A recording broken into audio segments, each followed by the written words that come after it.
publications in review in clinical anesthesiology for postgraduates, and also textbook of anesthesia for technicians. Welcome, Dr. Saneesh. Over to you. Thank you very much. I'm very happy to stand here in front of many stalwarts in anesthesia. I'm very thankful to the organizers for giving me this opportunity to talk about a topic, maybe a little out of the general topics in this conference, but I believe it's very much relevant to each one of us, especially in the post-COVID era. Why I have put this slide is, these are my affiliations, greetings from my institution, Anandabari Hospitals, Trivandrum. This is my project, Anaesthesia Tools, the YouTube channel, and one website, onlineanesthesiatools.com. I have been closely associated with Webinar Campus and ICA. Why I am telling this is, some of the facts that I am projecting may be having some bias because of my affiliation with this things. Okay, to begin, what are the challenges and barriers when it comes to online education? Because basically we don't like to take up unnecessary challenges. I quote unnecessary challenges because we are comfortable. Okay, we have good teaching systems because all the stalwarts in our specialty, they have come up through our classroom teachings. And generally we have a tendency to resist change. And now in this era where everybody has a smartphone in his or her hands, the digital divide is actually there, but during the talk we'll realize that the digital divide is slowly disappearing. Most of the schools in the classrooms, instead of blackboard, they have smart boards, right? And our brain is always confused whether to go for conventional or present day things. Since the topic demands, let me go through a little bit about what we learned during the pandemic era. This is the disclaimer, rather alert, because we are getting past the COVID blues. So don't blame me if somebody gets tough memories about the COVID times. COVID actually has taught us a lot of things. Their knowledge sharing was a big thing, which happened all of a sudden. All of a sudden, we came to know about COVID treatment protocols. Not many of us went to Italy or US to learn how to manage COVID. So even the WHO website had some guidelines, and there were many reliable sources in the social media circle itself, letting us know what exactly happened in Italy. And there were some media projecting the basics, what happens when you get COVID, how you recognize, and how to get yourself isolated with the safe distancing. And most of the media, they dedicated their entire telecasting time for the COVID. And even during COVID time and immediate COVID time, even our academic arena also circulated practice advisories regarding how to manage COVID cases in our respective specialty, of course. And then ICU training was a big thing which happened along the digital media, because many people, especially out of our anesthesia specialty, they said, we are not comfortable with ventilation, we don't know how to use oxygen therapy. But then the society insisted that most of the people who had at least some kind of knowledge come join us, learn how to use the oxygen therapy, use the modes of oxygen therapy, and that too safely. And how to diagnose, how to take precautions. PPE kits, we were not used to PPE kits. Now how to manage the daily OPD with PPE kits, daily routine operation theater works. And actually that era also witnessed some of the innovations. These are some of them. You can see the aerosol hood developed by the University of Minnesota, aerosol containment boxes which came in the initial part. We learned how to wear the PPE kits. We also learned how to do ICU rounds with PPE kits. And skills upgradation, mainly happened through online because there were no classroom teachings that time, safe distance. So we had a good number of webinars happening, teaching us or introducing us to new modalities like HFNC, which was not very popular before that. Of course, infection control practices take a new turn. There were new dimensions to what we felt was our infection control practices. Contact tracing was mainly done with application based. In different countries. They use their different applications. So these are some of them. And even in India, we used our CoWIN app to circulate the information regarding the immunization, vaccine availability, and so on and so forth.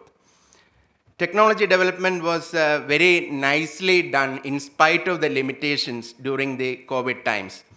So they were, even the world media was looking at us, India in a race to build low-cost ventilator to save COVID-19 patients.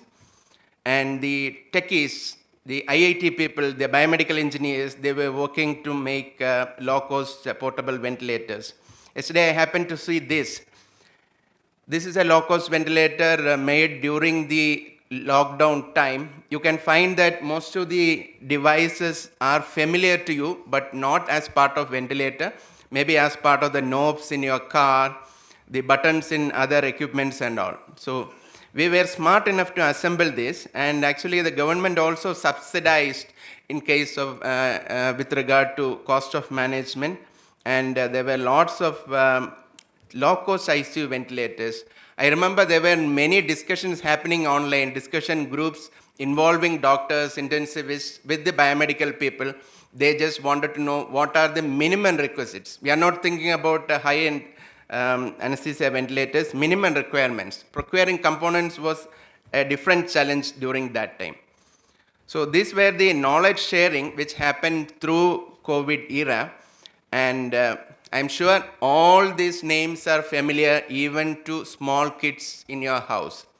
Zoom video conferencing, Google Meet, because even the school kids had their classes in WebEx Meet, Zoom Meet, and Microsoft Teams. Online teaching took a different chapter that time. I remember most of the institutions, not most, all institutions, physical gathering in the classroom was not there. So it was online classes, and people were quickly getting upgraded to online classes, even for the school. And this also provided opportunity to get many virtual conferences happening, and lectures were live streamed through the YouTube. And I think from ICA we used to do webinars every Wednesday, and fortunately we are continuing it even now. We are on to the 4th year. And that opportunity was also used to showcase the newer generation. So we had done some ICA PG assemblies where the postgraduates were given opportunities to give case presentations, journal evaluation, etc. So I would like to quote some special events. One, the Hearts on Heart, CPR training conducted by WFSA set a world record for the number of countries to take part simultaneously in an online CPR training session and made history, and that happened in 4th September 2021. Here we have Dr. Chakra Rao, who is the man behind this achievement, IRCF, Indian Resuscitation Council Federation, which is now part of ILCOR also, due to his extensive, full-hearted effort. And actually, I remember they also conducted the training of trainers program, the initial part, in an online module. The eventual target from IRCF is to make every citizen a lifesaver. So this happened probably after the increased digital awareness during the COVID time.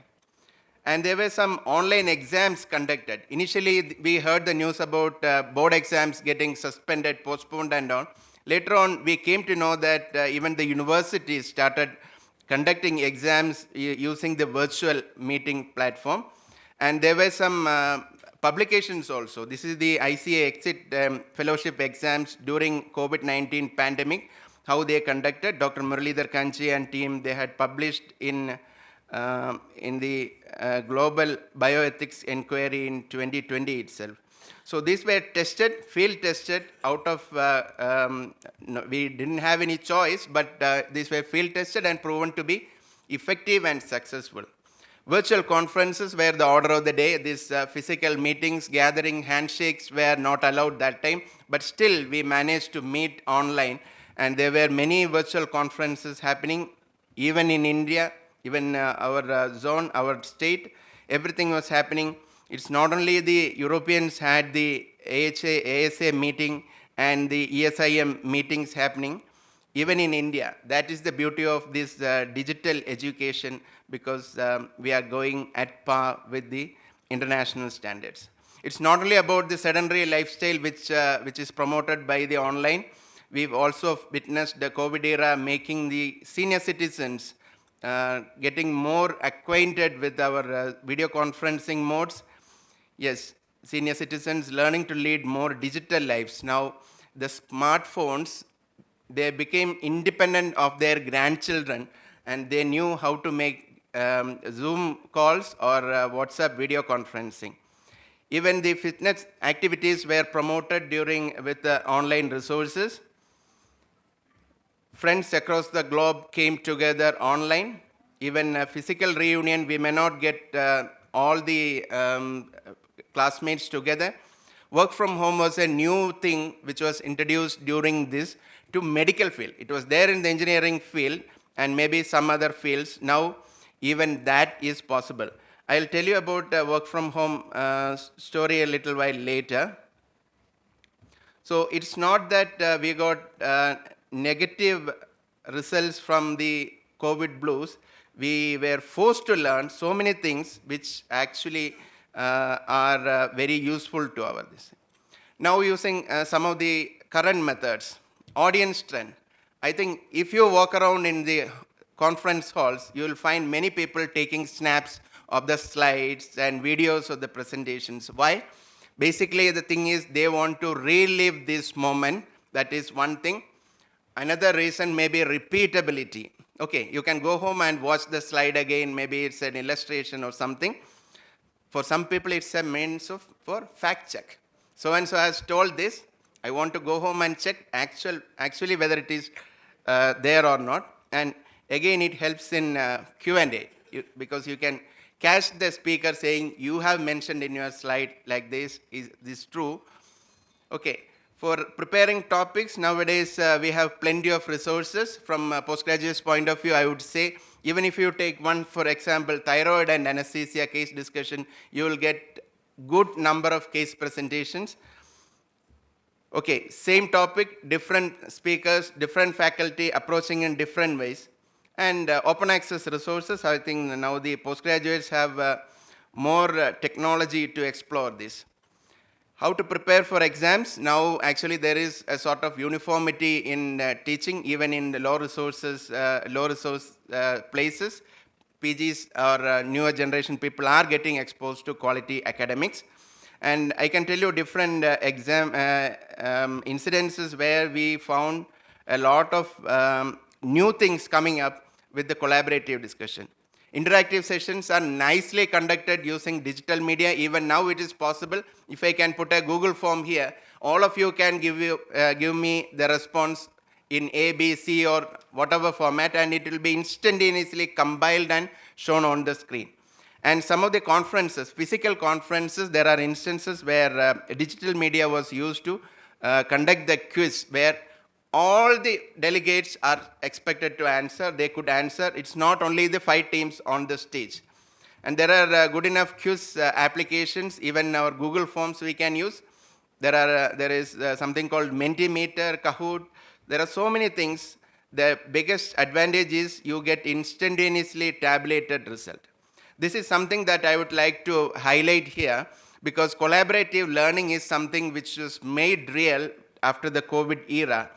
I can share the experience of conducting a webinar on perioperative simulation for the anesthesiologist.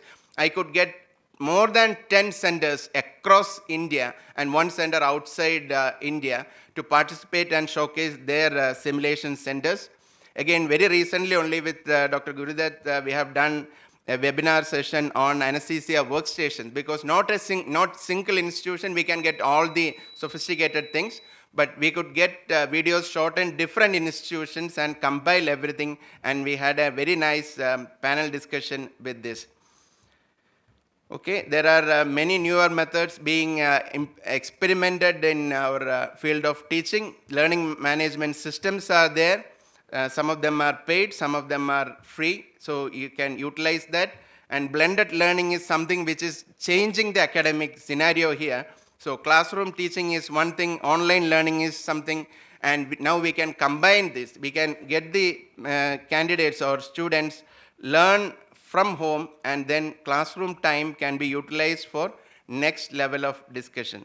So there are different methods happening, teaching versus training. The difference is happening, which can be augmented with our digital media, because anesthesia is something difficult to teach, because we get minimum quality time to interact with the students during our bedtime clinics. But definitely we can utilize the time, and we can plan the time, and remaining assignments, everything we can do online. So I wind up my discussion at this point. Thank you very much for patient listening. I hope our digital utilization will go up and up in the coming days. Thank you. Thank you very much.